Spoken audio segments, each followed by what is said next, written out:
Hello everyone. Last लेक्चरमध्ये आपण resolution of vector start केलं होतं. रिझोल्युशन ऑफ वेक्टर्स मी तुम्हाला सांगितलं होतं what is resolution of vector.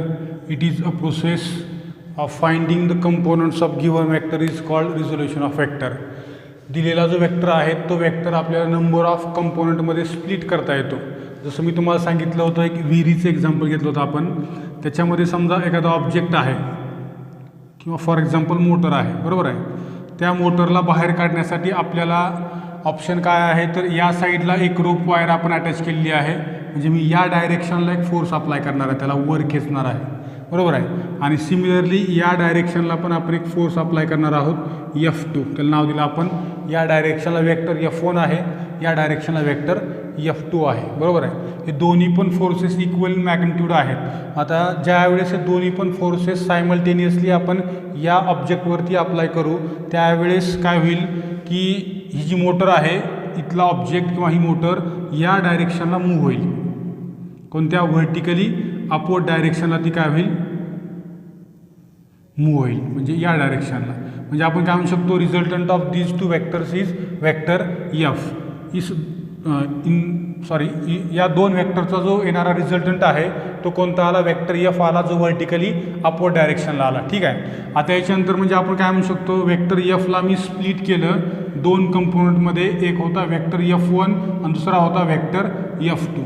परत मी काय केलं, आणखीन एक या डायरेक्शनला लावलं, रोप वायर अटॅच केली. हा झाला वेक्टर F3. इथं परत लिहू शकतो वेक्टर F3. परत आणखीन या डायरेक्शनला लावला वेक्टर F4. इथं मी असं लिहिलं प्लस वेक्टर F4. याचा मिनिंग काय, तर resultant of all this component is a single vector, that is vector F. या चार वेक्टरचा रिझल्टंट हा एकच वेक्टर आहे, वेक्टर F आहे. असं का झालं, कारण तुम्ही या ठिकाणी दोन रोप वायर लावल्या, चार लावल्या, 6 लावल्या किंवा त्याच्यापेक्षा जास्त लावल्या, तरी देखील मोटरची जी डिस्प्लेसमेंट आहे किंवा मुवमेंट आहे ती याच डायरेक्शनला होत आहे. दुसरीकडे चालली का मोटर, या डायरेक्शनला किंवा या डायरेक्शनला मूव्ह होत आहे का, नाही. तुम्ही या ठिकाणी किती जरी रोप वायर अटॅच केल्या तरी देखील तुमच्या मोटरची जी मुवमेंट आहे ती व्हर्टिकली अपवर्ड डायरेक्शनलाच होत आहे. याचा अर्थ असं म्हणू शकतो की या ठिकाणी जेवढे काही नंबर ऑफ वेक्टर्स आहेत, हे सर्वच्या सर्व नंबर ऑफ वेक्टर्स या एका रिझल्टंट वेक्टरच्या काय आहेत, कंपोनंट्स आहेत. आता याच्यामध्ये काय येऊ शकतं, असं म्हणू शकतो आपण की या सर्व कंपोनंट्सचा जो रिझल्टंट येणार आहे किंवा सर्व कंपोनंट्सनी जो इफेक्ट प्रोड्यूस केलेला आहे तो इफेक्ट एक सिंगल वेक्टर प्रोड्यूस करू शकतो. जसं की समजा मी सरळ सरळ इथंच रोप वायर लावली आणि सरळ मोटर वर वळली. काय केली, समजा या ठिकाणीच आपण रोप वायर अटॅच केली आणि सरळ मोटरला वरच्या बाजूला ओढलं, तर काय होईल त्या ठिकाणी, इथं आपण काय म्हणू शकतो की बाकीच्या सगळ्या रोप वायर लावायची गरज आहे का, नाही. तुम्ही या ठिकाणी नंबर ऑफ म्हणजे कितीही रोप वायर अटॅच करू शकता, तरी देखील तुमच्या मोटरची जी मुवमेंट आहे ती कशी असेल, या व्हर्टिकली अपवर्ड डायरेक्शनला असेल. म्हणजे हा तुमचा रिझल्टंट वेक्टर आहे. मग आता हा जो वेक्टर आहे, या वेक्टरला आपण स्प्लिट केलं किती कंपोनंट्समध्ये, 2 or more कंपोनंट्स, 2 किंवा 2पेक्षा जास्त कंपोनंटमध्ये आपण याला स्प्लिट करू शकतो, बरोबर आहे. आता याच्यामध्ये महत्त्वाची गोष्ट काय आहे, if 2 components are right angle to each other.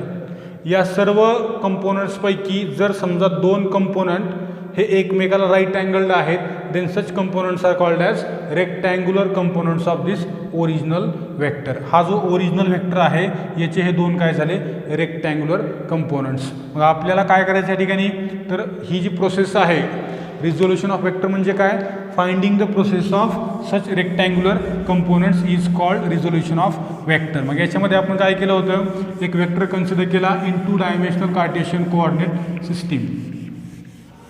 इकडं रिझोल्युशन ऑफ वेक्टर याच्यामध्ये आपण काय केलं, एक वेक्टर चॉईस केला जो 2 डायमेन्शनल कार्टेशियन कोऑर्डिनेट सिस्टीममध्ये प्रेझेंट आहे. ही तुमची 2 डायमेन्शनल कार्टेशियन कोऑर्डिनेट सिस्टीम. एक आहे एक्स ॲक्सिस, दुसरा आहे तुमचा वाय ॲक्सिस, बरोबर आहे. हा तुमचा या ठिकाणी काय आहे, ओरिजिन आहे. ओरिजिनपासून या डायरेक्शनला मी वेक्टर आर काय केला, या ठिकाणी ड्रॉ केला. हा तुमचा ओरिजिनल, ह्याला समजा सी नाव दिलं, या पॉईंटला आपण इथल्या इथपर्यंत ड्रॉ केला. Vector OC is equal to vector R. मग काय केलं मी, drop perpendiculars from point C on X axis and Y axis respectively. X ॲक्सिसवरती आपण या ठिकाणी ए नाव दिलं आणि वाय ॲक्सिसवरती आपण याला बी नाव दिलं. आपण या ठिकाणी 2 परपेंडिक्युलर्स ड्रॉ केले, बरोबर आहे. तर या ठिकाणी काय झालं, इथला जो एक वेक्टर मिळाला आपल्याला along X axis, this component be vector R X and along Y axis be vector R Y.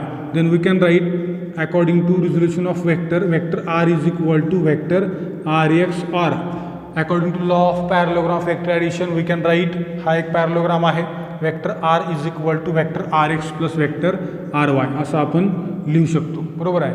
आणि हे 2 कसले आहेत, रेक्टँग्युलर कंपोनंट्स आहेत जे एकमेकाला राईट अँगल्ड आहेत. आता याच्या पुढची प्रोसेस काय, if we consider vector R makes an angle theta with X axis. समजा आपण असं कन्सिडर केलं की वेक्टर आरनं वेक्टर एक्स ॲक्सिस सोबत थीटा एवढा अँगल क्रिएट केला, तर इथं मला एक राईट अँगल्ड ट्रँगल मिळतो. तो अशा पद्धतीनं असेल, हा तुमचा ओ, हा अँगल थीटा, हा ए आणि हा सी, हा राईट अँगल ट्रँगल. याच्यामध्ये ही बाजू आर एक्स आहे, इकडली बाजू आर वाय असेल तर ही पण बाजू आर वायच असेल, त्यामुळे मी इथं आर वाय लिहितो, बरोबर आहे. ही आर एक्स असेल, फ्रंट साईड त्याच्या कशा असतात, इक्वल असतात.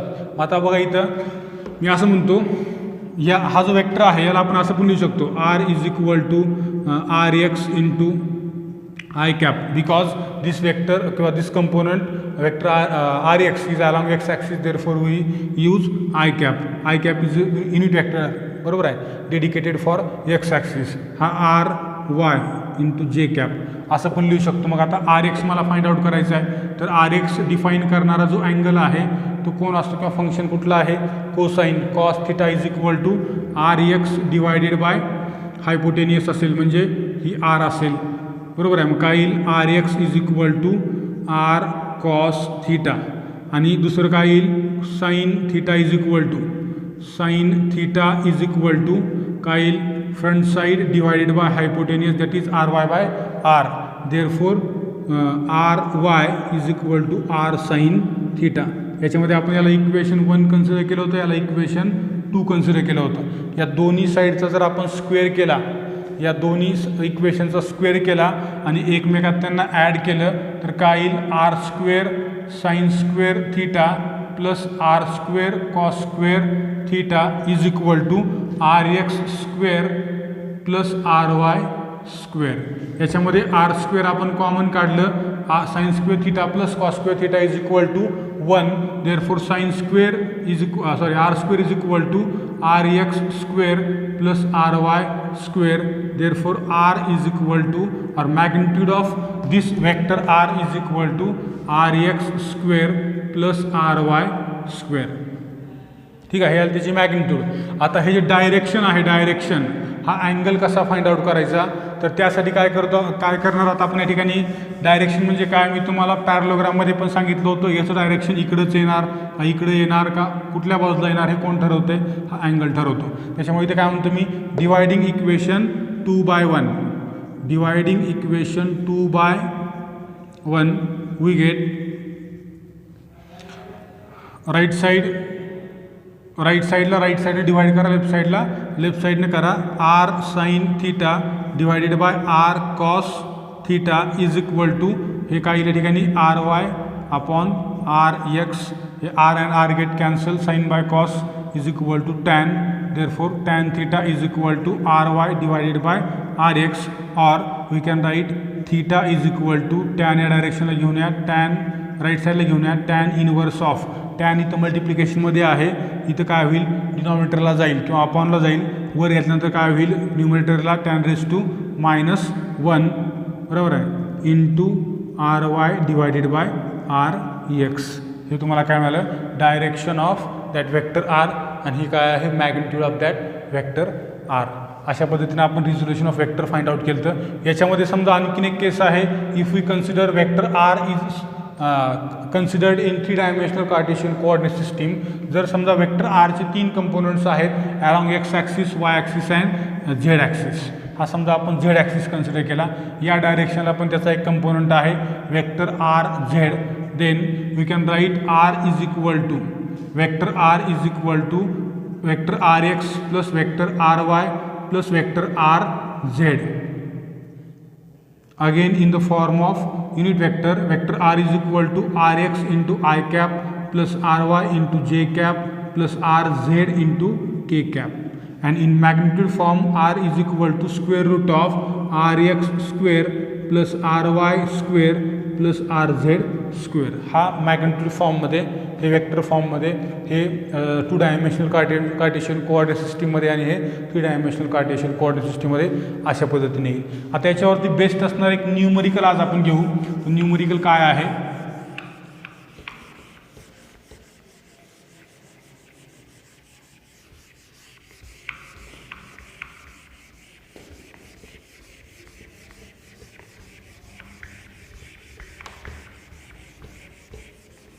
न्यूमरिकल काय आहे?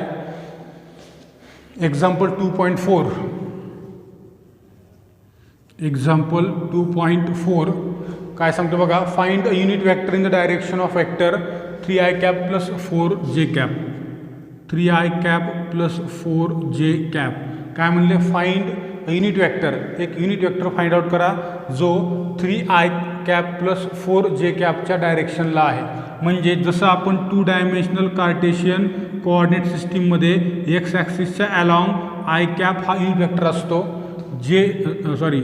वाय ॲक्सिसच्या अलॉंग जे कॅप हा युनिट वेक्टर असतो आणि झेड ॲक्सिसच्या अलॉंग के कॅप हा युनिट वेक्टर असतो.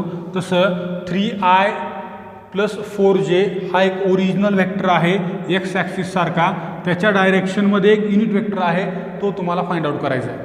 तो तुम्हाला काय करायचा आहे? फाइंड आउट करायचा आहे. समजा आपण कन्सिडर केलं की हा जो वेक्टर आहे, हा वेक्टर तुमचा समजा ए आहे किंवा रिझल्टंट त्या वेक्टरची जी मॅग्निट्यूड आहे, असं म्हणलं मी, let vector A is equal to 3i cap plus 4j cap.